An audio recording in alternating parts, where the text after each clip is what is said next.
Today, we will be presenting a helpful Google Analytics tip on how to set up internal search tracking for your website. The first step is to identify the search query parameters on your site. To do this, perform an internal search on your website and look at the URL of the search results. The search parameter will be the letter or word before the equal sign. In this example, we are on TopSpot.com and we're going to search for case studies. You can see right before the term case studies, the equal sign and the word search. Another example, on this Google site, we're going to search for mobile, and you see in the URL right before the term mobile is the equal sign and the word query. That is the search parameter on this example. Generally, the search parameter will be Q, S, search, or query. You might also find other search parameters such as the word term.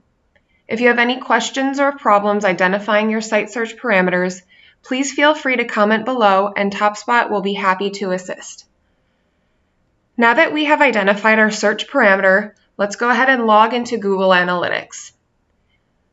First, we're going to click on Admin in the bottom left corner and select the profile that we'd like to track site search on. Once we select the profile, we are going to click on View Settings, then scroll down to Site Search Settings. In this example, site search tracking was already enabled, but you can see you just turn site search on and then enter in our query parameters. You can enter up to 5 parameters separated by commas. Clicking Strip Query Parameters out of URL will prevent your site search from showing up in your content reports. TopSpot does not recommend you select this box. Click Save and then you're finished.